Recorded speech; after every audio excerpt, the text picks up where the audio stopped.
Assalamualaikum warahmatullahi wabarakatuh. Innal hamdalillah nahmaduhu wa nasta'inuhu wa nastaghfiruhu wa na'udzu billahi min shururi anfusina min sayyiati a'malina may yahdihillahu fala mudilla lahu wa may yudlil fala hadiya lahu. Asyhadu an la ilaha illallah wahdahu la syarika lahu wa asyhadu anna Muhammadan 'abduhu wa rasuluh. Allahumma salli ala Muhammad wa azwajihi wa zurriyyatihi kama shallaita ala Ibrahim wa ala ali Ibrahim. Wa barik ala Muhammad wa azwajihi wa zurriyyatihi kama barakta ala Ibrahim wa ala ali Ibrahim innaka Hamidum Majid. Rabbi shrah li sadri wa yassir li amri wa hlul 'uqdatam min lisani yafqahu qawli amma ba'd. Syukur kata Allah Subhanahu wa taala kerana pada malam ini dapat sekali lagi kita bersama-sama di surah kita untuk kita sambung pesan kita daripada surah Al-Baqarah, di mana sesi yang lalu kita dah baca ayat yang ke 29 lah. Tengah 2-3 kuliah saya menghuraikan ayat itu, mengaitkannya dengan prinsip-prinsip ibadah dan muamalah. Huwallazi khalaqalakum ma fil ardi jami'an. Itu antara ayat terpenting lah ya. Di mana semua yang Allah Ta'ala jadikan di atas muka bumi ini adalah untuk kita. Baik itu asas-asas perkara selain ibadat lah ya, adalah harus. Manusia boleh berkembang sepesat-pesatnya kerana apa yang ada di dunia ini adalah untuk kita. Yang tak boleh ialah melanggar perintah-perintah Allah ataupun dalam arti kata lain melakukan maksiat kepada. Sebab dunia ni very open ya. Dulu-dulu duit ataupun mata wang orang pakai dinar dan darham yang berasaskan kepada emas dan perak. Ya. Tak ada ketahuilah secara jelas sejak bila manusia mula menggunakan mata wang. Tapi kalau dalam surah Al-Kahfi Allah Ta'ala dah sebut ayat ke-19 itu, bila Ashabul Kahfi dibangkitkan, dia rasa lapar. Jadi dia hantarlah salah seorang daripada mereka pergi kedai, bawa duit warik. Ya. Fab'athu biwarikikum hadha, kan ayat tu. Mana bawa duit perak ni, darham lah, pergi beli. Duit dah ada masa tu. Ashabul Kahfi bila? Sebelum Rasulullah SAW, kata ribu-ribu tahun. Katanya depa ni zaman Nabi Musa, katanya lah. Nabi Musa dengan Nabi Muhammad lama kan? Ribu? Tak tahulah kan. Tapi dan dikatakan sebelum pada itu lagi. Tak tahulah bila, pasal Quran tidak sebut. Nabi pun tidak sebut dalam hadis dia, dan tak ada kepentingan syarak pun untuk kita tahu bila-bila. Tapi nak kira lama lah, maybe thousands of years before the Prophet SAW. Tapi duit dah ada. Ya? Tapi duit perak lah, duit perak ni darham kan. Ya? Kemudian zaman Rasulullah pun Nabi guna duit. Duit ni keperluan manusia. Ada. Walaupun Rasulullah SAW tidak mencipta sendiri wang pada waktu itu. Nabi guna duit yang ada. Ya, duit daripada Rum atau Parsi, dinar dan darham. Ya. Dan betul juga pada zaman selepas daripada baginda, zaman Abu Bakar, zaman Umar. Ya. Zaman Umar dia nak tukar mata wang, dia nak buat mata wang baru. Katanya dia nak buat daripada kulit unta. Tak tahulah special ciri-ciri dia macam mana, tapi dia nak buat mata wang baru. Tapi ditegah dan dihalang atau dibantah oleh ahli-ahli muamalat pada waktu itu. Ahli ekonomi dia kata tak boleh. Bukan senang-senang kita nak tukar duit besok. Jadi tak boleh buat. Ya. Jadi tak buat. Ya. Kemudian timbul duit kertas, tapi masih berasal pada emas. Berapa banyak emas yang ada, banyak itulah duit daripada kertas dikeluarkan. Dululah. Tapi dalam 100 years ni kita dah tak ada wang-wang seumpama itu. Duit kertas ni betul-betul kertas. Dia bukan emas dan perak, dia bukan emas dan perak, dan tidak juga bersandarkan kepada dua-duanya. Dan tidak juga bersandarkan kepada kedua-duanya. Dia betul-betul papers. Tapi papers yang ada nilai lah. Itulah kepercayaan manusia. Value dia ialah trust of the people. Selagi mana kita percaya kat duit tu, itulah nilai. Dia bersandarkan kepada benda tu. Sebab itu negara-negara yang menghadapi peperangan, duit dia tak ada nilai. RM1 duit kita, kalau duit Iraq tuan-tuan, ribu-ribu, tak ada nilai ya. Dan mereka pun berurus niaga guna dolar. Ya. Sebab itu kepercayaan manusia dia penting pada duit hari ni. Habis tu tak boleh lah. Mana boleh, pasal duit yang Nabi guna dinar dan darham. Kita mesti balik kepada dinar dan darham. Duit yang ada hari ni dicipta oleh orang Yahudi, orang Barat. Tak sunnah katanya. Ini dunia. Wallazi khalaqalakum ma fil ardi jami'an. Ya. Ayat ni adalah buktinya.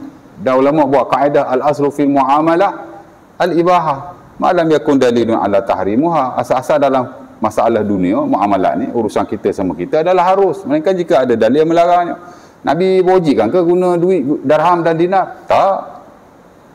Habis tu adakah Nabi melarang guna mata wang yang lain? Tidak juga. Habis tu back to the basic. Ya. Sebab ada orang anti duit hari ni kan, anti duit kertas, anti fiat money kan. Habis tu dia tak ada duit atau tak pakai duit kertas, dia pakai juga. Biasa, unfortunately lah, hak meniaga-meniaga emas lah biasanya dia duit kertas ni. Kita tak suka pun, kita bukan boleh buat apa. Lagi satu, kalau kita nak guna duit daripada emas, daripada perak, lagi satu, kalau kita nak guna duit atau wang daripada item-item seumpama itu, ya, yang bernilai lah. Emas yang ada kat dunia ni berapa banyak? Malaysia berapa banyak emas yang kita ada? Kalau buat duit pakai dinar dan darham pun saya rasa tak menyelesaikan masalah. Kalau kita nak kata duit kertas ni orang Barat buat, pasal emas ada di dunia hari ni, pengeluar nombor 1 Rusia, pengeluar nombor 2 Amerika, China. Adalah negara Islam yang mengeluarkan emas agak lebih okey. Indonesia lain tak ada. Malaysia keluar emas banyak mana? Kita mana ada lembu emas? Adalah mungkin, tapi tak banyak. Di samping tak mencukupi untuk nak memenuhi market dan pasaran. Ya, tak cukup untuk emas yang ada. Ya, silat-silat kalau kita guna dinar lebih menguntungkan pok-pok Rusia, Amerika. Tak ada masalah apa. Jadi kita kena bercakap based on reality lah. Ya. Ala kulihan, nak cerita balik pada asal dia. Dalam hal awal dunia boleh saja manusia berkembang atau buat apa yang mereka mahu. Sebenarnya dia tidak melanggar apa-apa diperintahkan oleh Allah Subhanahu Wa Taala. Itu pun secara jelas. Kalau tak berapa nak jelas, tak boleh juga. Ya. Jadi syarak dalam bab ni dia beri kebebasan dan keluasan. Karena dia tahu manusia, ciri-ciri dan tabiat dia berkembang. Daripada satu masa pada satu masa, hatta daripada satu tempat pada satu tempat yang lain. Sebab tu ada benda tuan-tuan, dia fix kan, ada benda tak fix. Ya. Manusia bila dia berniaga, dia nak ambil keuntungan, berapa banyak dia nak kena ambil, ataupun berapa persen dia punya had keuntungan dia boleh ambil. Islam tak tetapkan. Ni banyak orang tanya, mostly peniaga lah kan, tanya, Ustaz, saya boleh ambil berapa persen daripada keuntungan? Saya kata no benchmark, tak ada benchmark. Kerana mungkin barang yang sama, harga berbeza, kerana keuntungannya juga tidak serupa. Betul tak? Costing dia, ya, macam-macam lah kan. Benda sama aja, tapi mungkin kat Selangor lain, kat Kelantan lain harganya, tempat pun main peranan juga. Kat Kelantan sewa kedai murah sikit, Selangor sewa kedai mahal. Takkan benda yang sama nak dijual dengan harga yang sama, nanti keuntungan tidak serupa. Jadi benda ni Islam bagi keluasan. Sahabat Nabi nama Urwah, dan Sunan Abi Daud, dia beli kambing 1 dinar 2 ekor. Maksudnya 1 ekor separuh dinar, ya, 1.5 dinar. Dah 1 dinar 2 ekor, jadi 1 ekor separuh dinar. Dia jual balik 1 ekor 1 dinar. Nabi bagi dia 1 dinar nak buat korban. Ambil 1 dinar ni Allah, pergi beli kambing, kita nak buat korban. Dia pun pergi beli dengan 1 dinar. Dia beli 1 dinar 2 ekor. Sambil-sambil dia bawa balik pada Rasulullah, orang nak beli tengah jalan, jualah kau kambing ni, ambil lah, berapa? Tawar-menawar berlaku, dia dapat jual 1 ekor 1 dinar, double up daripada harga asal yang dia beli, 100% keuntungan. Bukan ada kos apa pun. Dia beli separuh dinar, dia jual 1 dinar, balik-balik dia kata pada Nabi, ya Rasulullah, hadza dinaruka wa hadhihi syatuka. Wahai Nabi, ini dinar kamu bagi mula-mula tadi 1 dinar, aku bagi balik, dan aku bagi 1 kambing lagi. Oh, Nabi takjub dengannya. Nabi kata, macam mana kamu buat? Afa kaifa sana'ta? Macam mana kamu buat? How did you do that? Dia pun cerita kat Nabi ini. Orang bijak kan? Nabi pun doa kepadanya, Allahumma barik lahu fi safaqati yaminihi. Wahai Tuhan, berkatilah tangan kanannya bila dia berurus niaga. Maka kata periwayat tu, Urwah after that dia tidak berurusan, melainkan untung dia. Dan jika dia beli tanah pun pasir, nescaya dia akan dapat keuntungan. Masa tu pasir mana ada harga. Tapi kalau pasir tak ada harga tu pun, kalau dia berniaga, dia akan untung, kata Nabi. Tapi hari ni pasir ada harga lah. Dulu pasir tak ada harga. Kalau tak ada harga pun, bila dia jual dia akan untung. Pertama kerana kebijaksanaan beliau sendiri dalam berurus niaga. Yang kedua, ia telah didoakan oleh Rasulullah SAW. Tuan-tuan pun kalau berniaga, tuan-tuan boleh berdoa, Allahumma barik li fi safaqati yamini. Ini doa Rasulullah SAW. Bezanya Nabi doa kepada sahabatnya, maka Nabi guna lafaz Allahumma barik lahu, ya Allah berkatilah dia pada perniagaannya. Dah kita nak doa kat diri sendiri, kita doalah Allahumma barik li, wahai Tuhan berkatilah aku fi safaqati yamini, pada urusan tangan kananku, ya, urusan yang melibatkan perniagaan lah, safaqah ni, kontrak-kontrak, ya. Doa begitulah. Ya. Ada orang ajar tulis ayat Quran sekian-sekian, entah ayat apa entah. Tujuan dia bila kita bersalam, orang lembut hati dengan kita, orang beli barang kita. Ni salesman lah biasa yang duk buat. Ada orang cadang kat salesman, tulis ayat tertentu kat tapak tangan, kalau kita bersalam orang lembut hati dengan kita. Ada entah, ada. Tuan-tuan boleh cek kat internet, ya. Atau ada buku jual tulis macam tu. Ataupun ada lah orang share-share macam tu lah cerita dia. Macam-macam. Tulis ayat Quran. Nak buat apa? Salam lembut hati. Kalau awak buat macam tu, boleh lembutkan hati orang. Nabi buat dulu. Betul tak? Nabi tulis ayat Quran, tak payah dakwah ke orang kafir. Pergi salam je. Salam. Habis lembut hati. Tak payahlah Nabi nak dakwah susah-susah kepada mereka. Of course lah, Nabi tak perlu nak berperang dengan golongan-golongan yang melawan Islam pada waktu itu. Salam aja, lembut hati orang kafir. Tak ada. Tak? Jadi tak payahlah buat agama sendiri. Balik kepada Al-Quran dan ajaran Rasulullah SAW. Dalam konteks seumpama itu, apa Nabi buat? Nabi doa, ya, pada sahabatnya. Jadi kita pun sama juga. Kita nak orang tu berkat perniagaannya. Bila dia ada anak kita berniaga, ada adik kita berniaga atau bekerja atau seumpamanya, kita nak doa keberkatan padanya. Guna lafaz itu. Guna doa itu. Tak tahu kod Arab pun tak apa. Doa kod Melayu, ya Allah berkatilah dia pada urusan tangan kanannya. That's it. Ya, tahu kod Arab lebih baik. Kita tabaruk dengan lafaz itu, walaupun adakah lafaz itu adalah satu bentuk ibadah atau tidak, ulama khilaf. Tapi kalau dapat baca Arab tu lebih baik, ya. Kerana zikir dan doa ni memang baiknya bahasa Arab. Of course lah, yang kita ambil betul-betul daripada lafaz Rasulullah SAW. Kalau hadis lah, kalau Quran lah. Tapi kalau tak tahu, boleh saja dalam bahasa Melayu. Yang tak boleh dalam semayang aja, jangan nak tukar bahasa Melayu pula. Kalau tak mampu sungguh boleh, okey je, setengah ulama bagi keharusan, ya.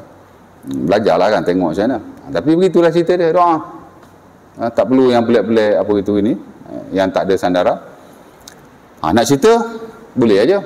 Saya kata tak ada benchmark, ya, kerana setiap orang berbeza keadaannya, ya.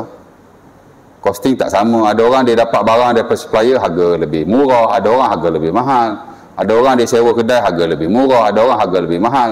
Jadi tuan-tuan jangan nak buat perbezaan yang tidak adil. Mungkin barang yang sama harganya berbeza atas sebab-sebab tertentu. Islam beri keluasan, tak ada halangan sama sekali, ya. Cuma kalau kita nak untung lebih sangat sampai kita berbeza dengan orang lain dalam setengah-setengah keadaan, dia boleh support the market, dia akan menjejaskan pasaran, dan dia akan juga menyebabkan orang tak belilah barang tuan-tuan. Itu saja. Tapi nak kata haram secara mutlak tidak boleh, ya. Benda-benda yang Allah Ta'ala beri keluasan, dan Rasulullah SAW begitu juga. Kita tak boleh nak kata benda ni haram, tak boleh secara mutlak begitu, melainkan dengan dalil yang betul-betul solid. Of course lah, dalam hal-hal yang diberi keluasan seumpama ini, tidak boleh, ya. Baik, habislah bab tu. Saya sentuh saja bab tu, ya. Supaya kita ada idea yang baguslah dalam urusan kita sehari-hari. Nak buat baju pattern mana, buatlah, ya tak? Orang ini suka kepada fashion, okey aja. Nak buat kopiah macam mana, buatlah. Lain-lain orang pakai lain-lain kopiah. Tak adalah sunnah, kopiah saya lebih sunnah daripada kopiah haji, tak ada. Kan? Ya. Nak pakai kasut brand apa pakai je kan. Jangan pakai yang diperbuat daripada najis sudah. Ya. Elaklah daripada kulit-kulit yang tak apa-apa yang kita tidak tahu sama ada ia disamak atau tidak, jika ia haiwan yang tidak halal lah. Itu lebih baik kan. Apa ada khilaf tu. Okey, kemudian Allah Taala kata thumma stawa ila sama fasawahunna sab'a samawat wa huwa bikulli syai'in alim. Kemudian Allah Taala beristiwa ke langit dan menjadikannya 7 petala langit, dan dia mengetahui di atas segala sesuatu. Ya. Ayat ni ayat pertama yang Allah Taala sebut istawa. Di samping ada 6 lagi ayat yang lain. Istawa secara bahasa maksudnya ialah ala wartafa'a, maksud tinggi dan meninggi. Istawa juga maksud jalasa, makna duduk. Istawa maksud istaula, memerintah. Istawa ada banyak maksud di sisi bahasa Arab. Ya.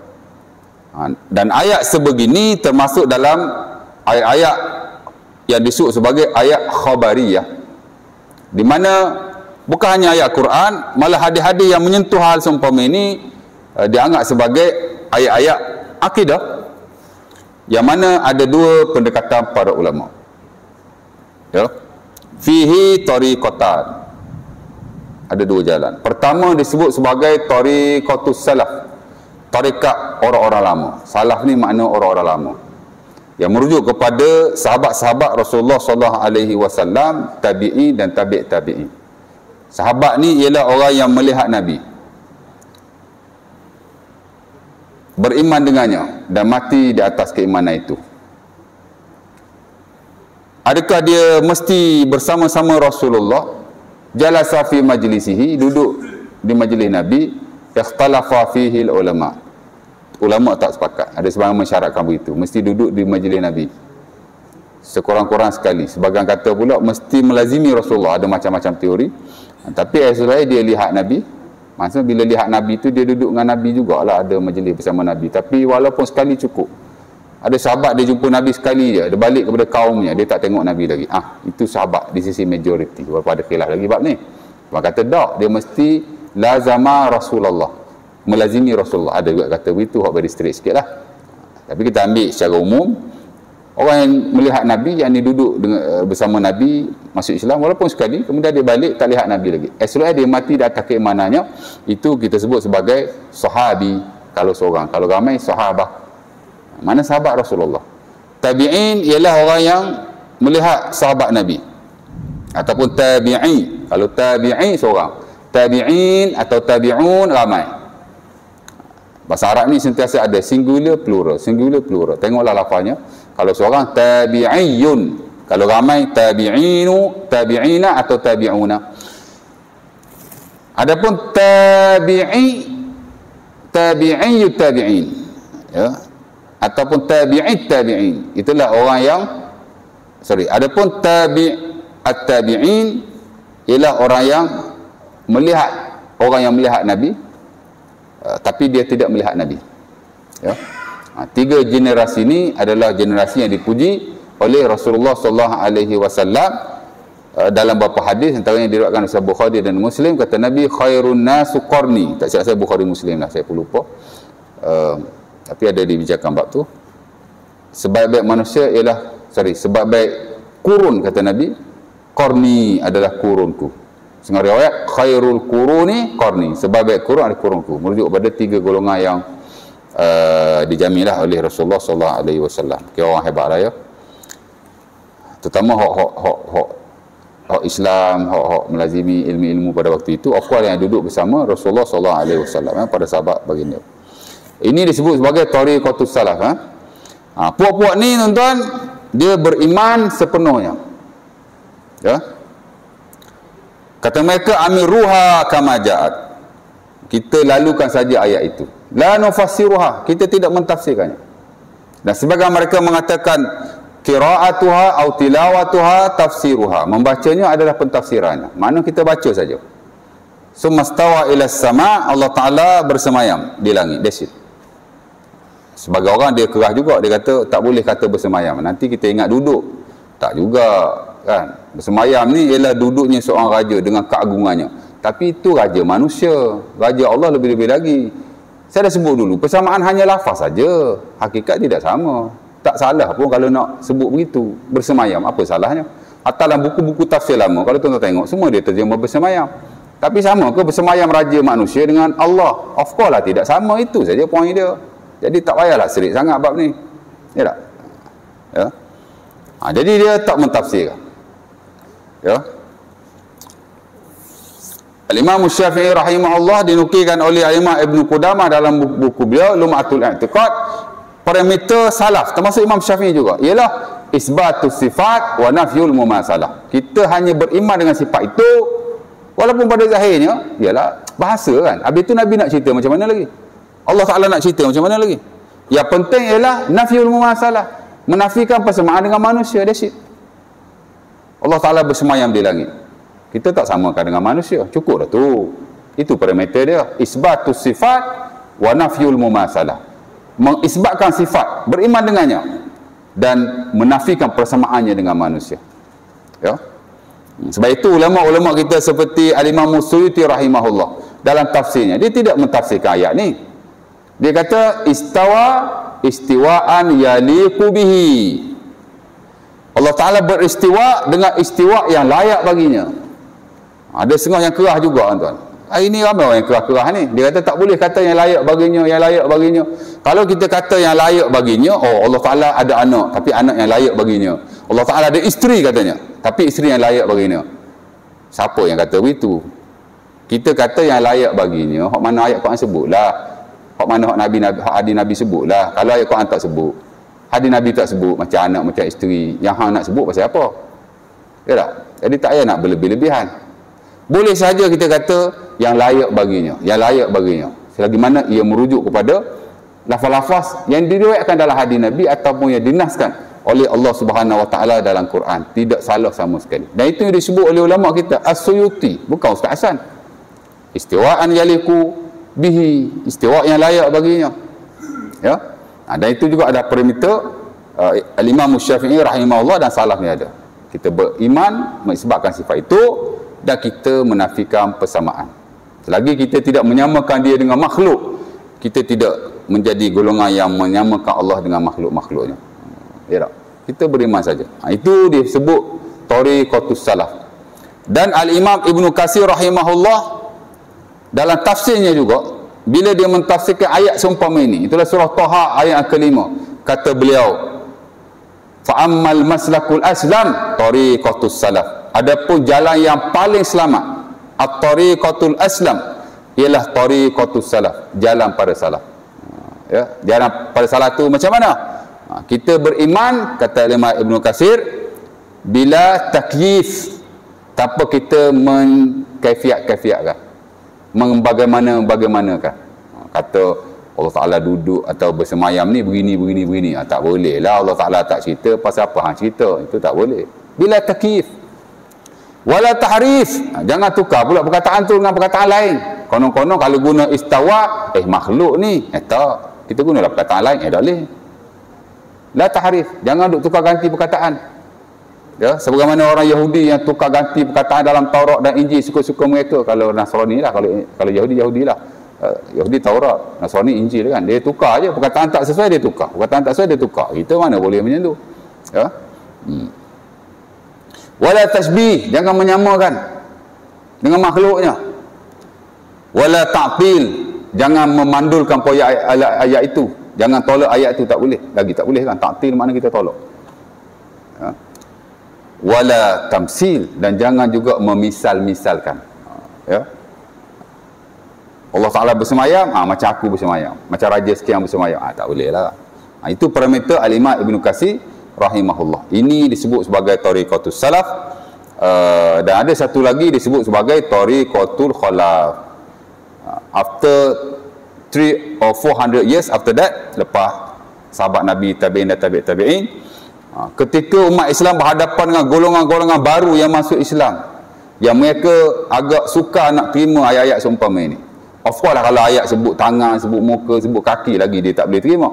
Menyebabkan mereka buat pendekatan baru, itu disebut sebagai pendekatan salaf, ialah mereka mentakwilkan ayat-ayat ini bukan berasal pada Al-Quran dan hadis Nabi yang lain, tapi berasal daripada kaedah bahasa. Kalau disebut tangan, kuasa katanya. Kalau salaf, tangan-tangan lah. Yadullah fawqa aydihim, tangan Allah seumpama lebih mengatasi tangan-tangan mereka. Dia stop. Ya. Orang baru ni khalaf dia kata tangan ni kudrah, kuasa. Ya.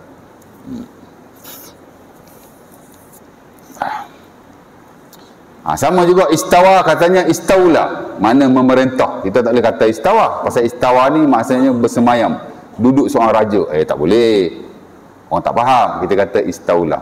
Istaula ni maksudnya memerintah. Sesuailah dengan Allah Subhanahu Wa Taala. Diguna kaedah-kaedah bahasa. Di mana orang yang tegas berpegang dengan Al-Quran dan hadis-hadis Nabi SAW, of course lah yang merujuk kepada akidah tariqah salaf ni, dia tak berapa ni lah berkenaan lah cara khalaf. Tapi ala kulli hal ada kepentingan masing-masing. Dua ni memang aliran ahli sunnah wal jamaah. Pertama mengisbatkan sifat dan menafikan persamaan, yang kedua mentakwilkan. Kita tak ada apa-apa masalah, cuma balik kepada ilmu masing-masing. Awak nak pegang cara salaf, that's it. Itu yang dipilih oleh ulama-ulama kita, termasuk Al-Imam Ibn Katsir dan yang lain. Okey je. Macam Nawawi dia pegang takwil khalaf, Ibn Hajar Al-Asqalani. Tapi kalau kita belajar in detail, tak adalah dia takwil, semua ada yang dia tak takwil juga. Itu saja. Sebagian pula kata salaf ni bukan mengisbatkan sifat, tapi mentahwidkan sifat itu kepada Allah. Maksudnya kalau sebut istawa, kita tak boleh kata kita tak boleh isbat istawa, tak boleh beriman dengan istawa itu. Tapi dia kata, kita kena kata istawa ni tidak diketahui maksudnya melainkan Allah. Kena kata begitu. Ada yang kata begitu. Jadi ada, saya kira khilaf lah dalam bab ni. Dan kalau kita bincang sampai hari kiamat pun takkan selesai. Salaf dengan cara salafnya, khalaf dengan cara khalafnya, dan masing-masing ada pendekatan masing-masing. Dan yang paling pertengahan dalam bab ni adalah sebagian tokoh-tokoh kontemporer gabung kedua-duanya. Dia kata kalau tak ada apa-apa keperluan, kita back to akidah salaf, beriman, that's it. Tak perlu nak hurai. Pasal akal bukan boleh explain pun. Tuhan, mana kita tahu hakikatnya bagaimana? Ya tak? Tapi kalau ada keperluan-keperluan tertentu dengan non-Muslim dan orang yang baru masuk Islam, mungkin dengan kanak-kanak, boleh guna pendekatan khalaf ini. Mana perkataan itu ditukar dari sudut bahasanya untuk memberi penjelasan yang lebih baik. Saya kira tidak ada masalah sama sekali. Dia kalau masalah nak bergaduh, masalah. Tapi balik pada ilmu masing-masing lah. Balik pada ilmu masing-masing. Tapi dua tu ahli sunnah lah ya. Isu dia, orang ni kata bukan ahli sunnah, orang ni kata bukan ahli sunnah, masalah. Suka hati dia lah. Ya tak? Tapi saya suka apa yang disebut oleh Al-Imam Ibn Katsir, paling selamat salaf. Tapi dalam setengah-setengah keadaan boleh saja menggunakan pendekatan khalaf. Ada kepentingannya yang tersendiri, ya. Dan kita tak perlulah berlebih-lebihan. Ya. Baik. Habis waktu, ada yang tanya apa-apa tak? Ada soalan? Sebelum kita masuk ayat yang baru. Bismillah.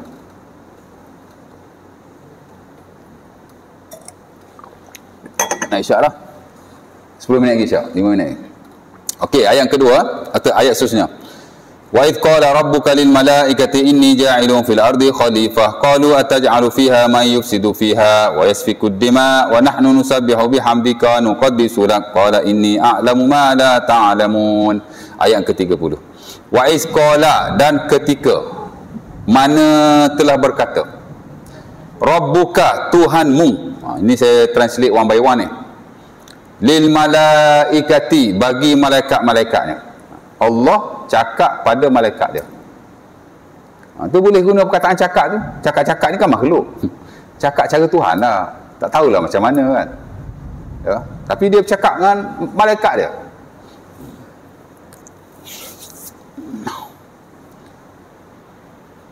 Malaikat ni tuan-tuan tahu lah ya. Makhluk yang dicipta oleh Allah daripada cahaya. Khalqun jismiyun nuraniyun. Makhluk ada jisim tapi daripada cahaya. Ya. Dan mereka ada tugas-tugas tertentu, dan mereka ni banyak. malaikat lebih banyak daripada manusia, lebih banyak daripada jin. Ya, dan di sisi sebahagian para ulama, malaikat lebih banyak daripada makhluk-makhluk yang ada.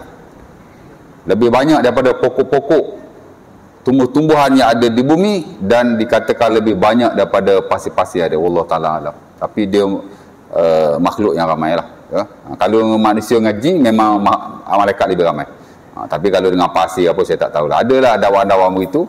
Tapi kita tak belajar in detail dalil-dalilnya macam mana. Ala kulli hal, malaikat ni satu makhluk yang diciptakan Allah. Tugas dia nak buat kerja Allah. Ya. Sebab tu saya kalau ada orang ajar zikir-zikir nak dapat perlindungan malaikat, saya kata this is nonsense. Ini nonsense. Walaupun dia ambil ayat Quran untuk diamalkan. Ya. Nabi tak pernah mengajar sebegitu. Kerana malaikat tak buat kerja kita. Malaikat buat kerja Allah. Ya.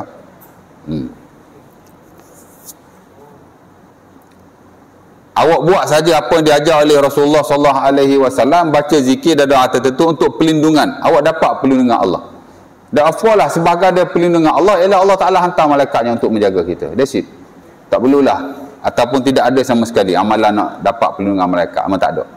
Kalau ada tu jenis buat agama sendiri je tu. Ya, tak perlu. Saya dulu pergi kursus. Ustaz ni buat cerita. Tak buat cerita. Saya pergi kursus dulu. Ada orang ajar. Ya. Ustaz juga cerita dia kan. Baca 7 kali lepas semayang. InsyaAllah dapat perlindungan malaikat. Ayat dia, lahu mu'aqibatun min baini yadayhi wa min khalfihi. Macam mana ayat tu? Saya lupa dah. Sebab saya tak pernah amal. Ayat tu nak sebut, Nabi dipelihara oleh malaikat. Bukan untuk awak baca, awak dapat perlindungan malaikat. Awak sudah guna ayat Quran di luar konteks. Of course lah, tidak ada amalan itu dalam buku-buku zikir. Tak ada. Ya tak? Jadi tak ada istilah-istilah seumpama itu. Tapi lebih baiklah daripada jampi serapah. Ya. Pernah saya belajar juga dulu. Saya dulu belajar silat tuan. Silat ni banyak jampi serapah. Ya.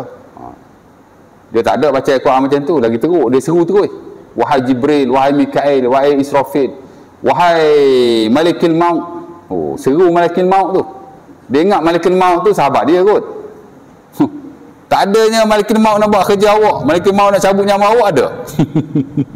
Merepek saya tu. Saya amat juga dulu zaman kecil-kecil dulu, zaman sekolah rendah, sekolah menengah saya belajar silat. Ya. Arwah atuk saya memang orang silat. Banyak jampi serapah kita ni.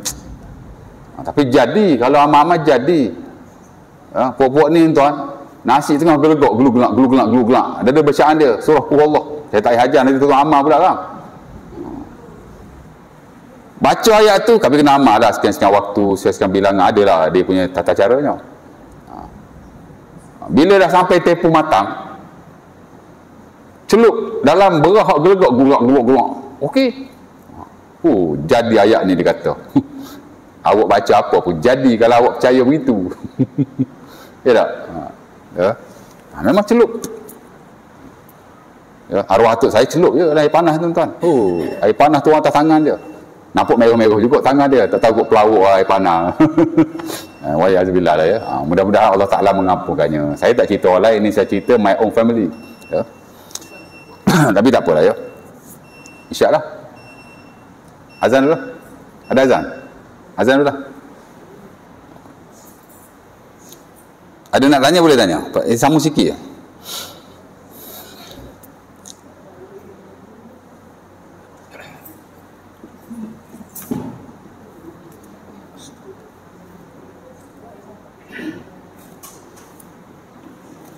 minit.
La haula wala quwwata illa billah.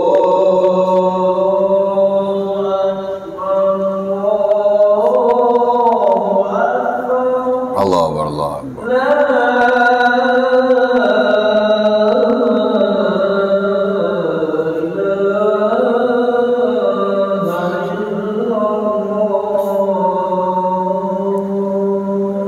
La ilaha illallah. Allahumma salli ala Muhammad. Allahumma rabbana tasallatu. Allahumma inna syukur. Baik. Anda tanya apa-apa tak? Ada soalan? Jadi malaikat ya. Dan malaikat ni macam-macam lah ya. Ketua dia ialah Jibril.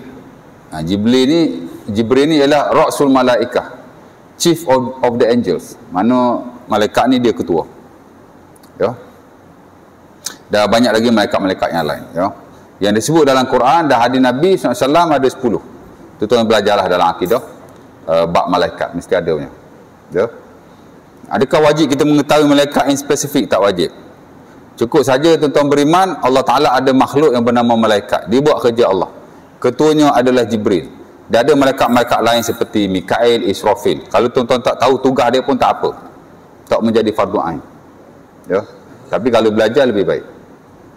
Yang tak boleh ialah kita tidak beriman dengan wujudnya malaikat. Seumpama golongan-golongan sebagianlah pada hari ini. Ya. Hari ini bukan kata orang tak percaya malaikat, tak percaya Tuhan pun ada dah, etis. Tapi ada lah ya, liberal yang tak percaya malaikat dah seumpama. Itu tak boleh lah. Dan dikatakan menolak keimanan kepada malaikat membawa kepada kekufuran. Terbatal Islamnya. Bukan dikatakan, memang tak silap saya sepakat lah. Kerana ia termasuk dalam rukun iman. Rukun iman kan beriman kepada malaikat salah satu. Ia tidak boleh menolaknya. Wajib beriman secara jumlatan. Umum. Cukup. Ya. Tapi kalau dapat belajar in detail lebih baik. Allah Ta'ala kata kepada malaikatnya, Inni ja'ilun fil ardi khalifah. Aku ingin menciptakan di bumi khalifah. Apa nak khalifah? Khalifah ni dalam bahasa Melayu disebut sebagai pengganti. Alladhi khalafa man ba'dahu. Orang yang menggantikan orang sebelumnya. Itulah masuk khalifah. Di sisi bahasa Arab. Dan di sisi syarak juga. Sebab itu pemerintah selepas Rasulullah SAW, Abu Bakar, Umar, Osman, Ali dan selepas pada itu disebut sebagai khalifah. Cuma 4 terawal ni yang disebut sebagai Khulafaur Rasyidun, depa ni ialah Khalifatu Rasulillah ataupun Khalaifu Rasulillah. Dia ni khalifah Rasulullah. Ya. Ada ulama tambah semua lagi, Umar Abdul Aziz, 5. Apa maksud khalifah? Ganti. Depa menggantikan Rasulullah sallallahu alaihi wasallam. Ya, dalam konteks ayat ni pun Allah Taala kata, aku nak jadikan di atas muka bumi sebagai pengganti. Apa maksud? Maksudnya Allah Ta'ala nak cipta satu makhluk yang akan memakmurkan bumi dengan hukum Allah dan menguruskan bumi dengannya. Itu disebut oleh ulama-ulama kita, antaranya Al-Maududi rahimahullahu taala. That's it. Ya. Jadi tak perlu lebih-lebih pasal Al-Quran tidak menjelaskan makna khalifah di sini. Dan Rasulullah SAW dalam hadisnya pun tak explain more. Cerita dia Allah Ta'ala nak hantar kat bumi satu makhluk nama manusia sebagai khalifah, orang yang akan menegakkan hukum Allah Ta'ala dan menguruskan, memakmurkan bumi dengannya. That's it. Orang yang menjalankan kerja iqamatuddin wa siyasatud dunya bihi. Ini kita boleh dapati dalam buku tafsir. Menegakkan agama atau hukum Allah dan menguruskan dunia dengan agama itu. Itu masuk khalifah.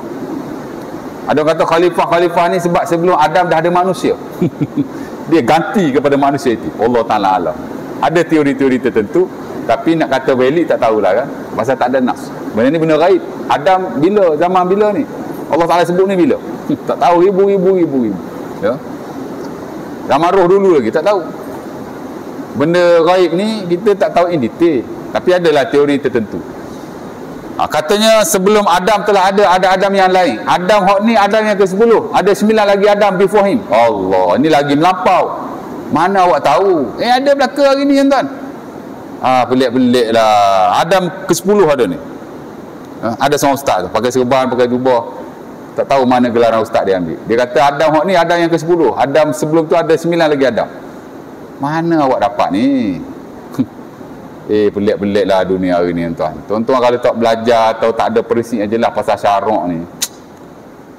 Kalau percaya batal iman ke ustaz? Tak tahulah, setahu saya tak adalah batal iman kot. Rasa tak adanya kot. Tapi no basis. Tak ada basis.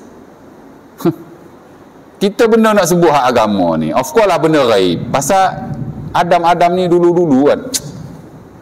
Ni Allah cerita kat malaikat ni benda gaib lah. Tapi kalau sebelum pada Adam tu, tak tahulah benda gaib ke tidak. Tapi tak tahu kan Allah. Mana awak tahu apa pelik. Tak payahlah kan. Bahkan tak ada kepentingan syarak sama sekali. Yang perlu kita tahu, manusia pertama diciptakan oleh Allah ialah Adam. That's it. Sebab itu dia disebut sebagai Abul Bashar, the father of the human beings. Mana manusia nombor satu dia lah. Al-Quran beritahu. Mungkin lagi ada manusia-manusia sebelum pada. Mungkin tak tahu pun tak apa. Pasal mungkin. Tak ada basis. Fakta tu tak tahu kan. Tapi kalau kita beriman, Adam makhluk pertama, manusia pertama, bukan makhluk pertama, manusia pertama itu betul. Ada basisnya.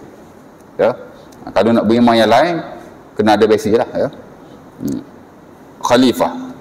Dan bila Allah Ta'ala kata begitu pada malaikatnya, nak cipta satu makhluk jadi orang yang memakmurkan muka bumi dengan hukum Allah, khalifah tadi, ataupun dalam bahasa yang lain pengganti, ya, mereka berkata ataj'alu fiha may yufsidu fiha wa yasfiku dima.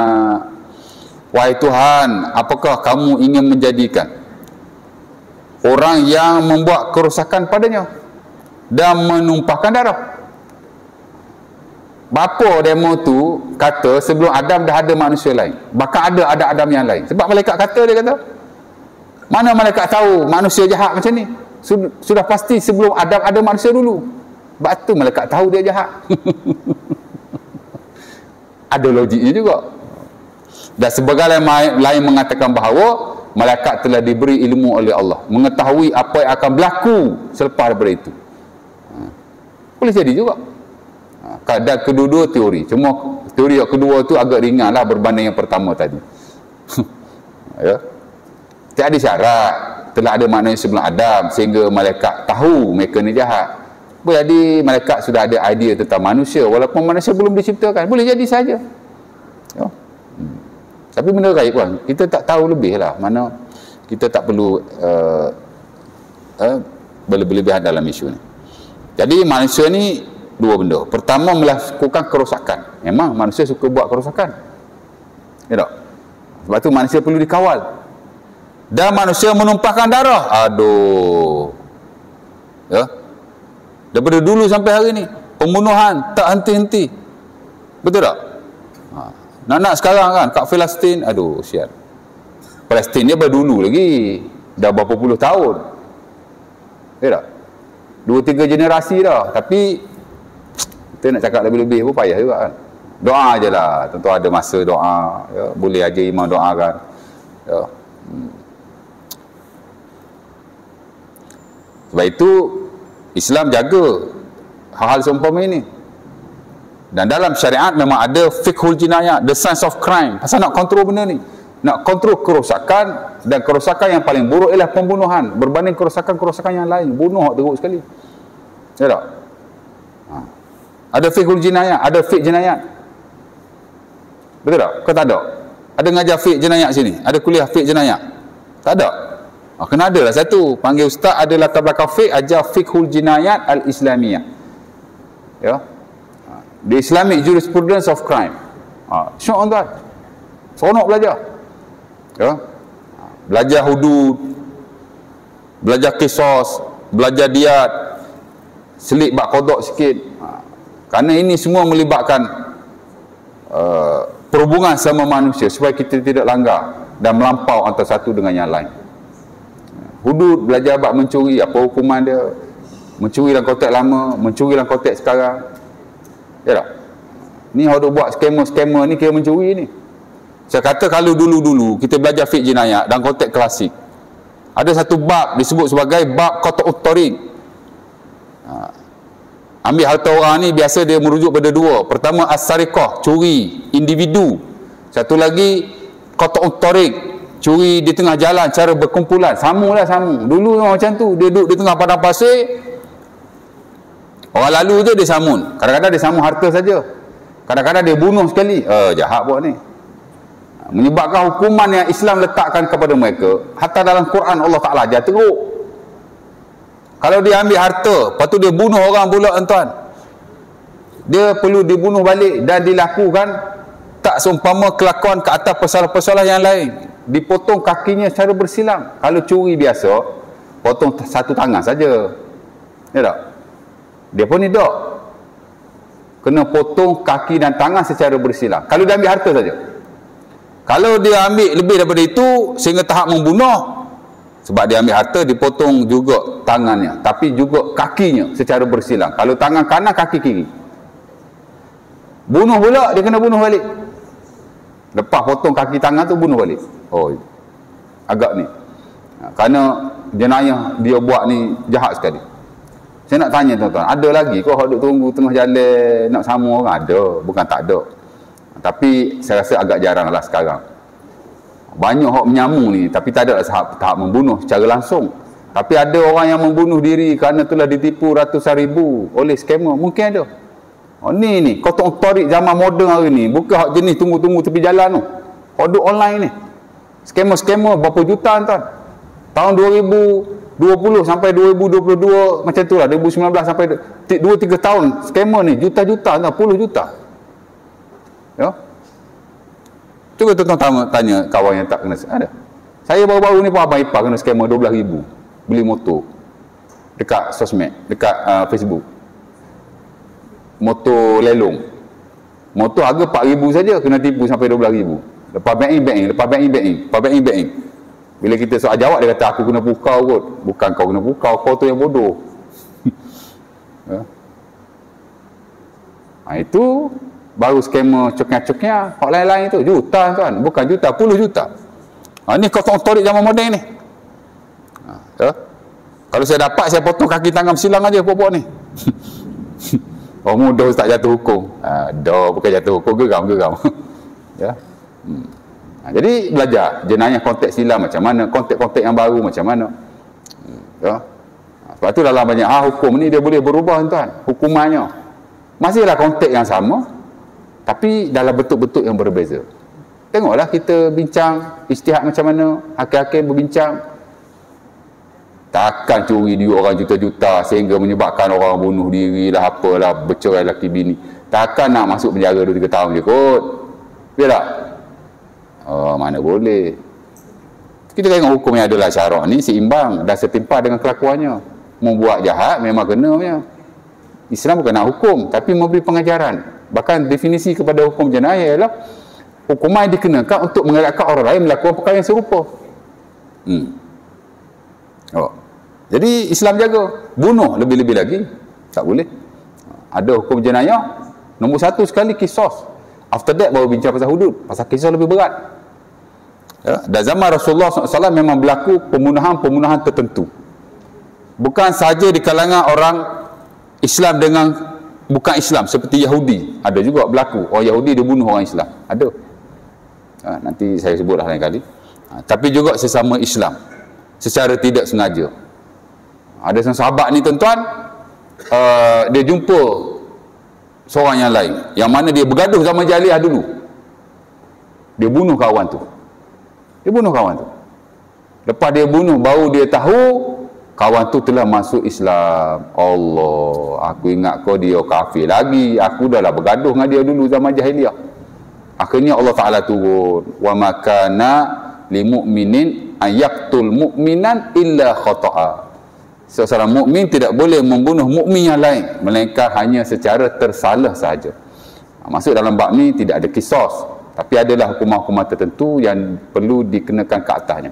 Dan Rasulullah mengambil tindakan ke atas perbuatan itu. Tapi kalau bunuh dengan sengaja, kena kisah lah, kena bunuh balik lah. Tapi masih ada option-option tertentu. Kan? Islam jaga tuan, benda-benda macam ni, kerosakan ni. Haji tumbuk saya, boom, patah gigi sebatang. Agak-agak berapa papasan yang haji nak kena bayar pada saya? Diat. Saya dalam bab jenayat tuan-tuan, benda yang paling best yang saya belajar ialah bab diat. Diat ni ialah pampasan yang perlu kita kenakan ke atas orang yang melakukan pelampauan ke atas orang lain, sama ada hartanya ataupun tubuh badannya. Diat. Haji tumbuk saya gigi sebatang, patah. Agak-agak berapa papasan haji nak kena bayar pada saya? Saya pernah sentuh dulu 3-4 tahun lepas, before PKP pernah sebut benda. Dah lupa dah kot. Agak-agak berapa tuan-tuan? 50 minit nak berhenti ni. Saya buat kereta tadi 50 minit okey tu. Las. Patah gigi saya, cabut. Agak-agak berapa? Pampasan. Compensation. Ataupun dalam bahasa Arab disebut sebagai diat. Berapa? 5,000. Allah. Ingat banyak sangat ke 5,000 tu? Saya baru repair kereta pun 3,000. Mungkin kita akan rasa 3,000, 4,000, 5,000. Ada orang kata 200 tak pasal gigi. Kalau kita tukar gigi palsu, gigi tampal ke apa, baru dah 100-200 dah. Ya. Khamsum minal ibil. As-sinnu bisinni khamsum minal ibil. Nabi sebutlah hadis Muslim daripada Ibnu Abbas. Gigi dengan gigi 5 ekor unta.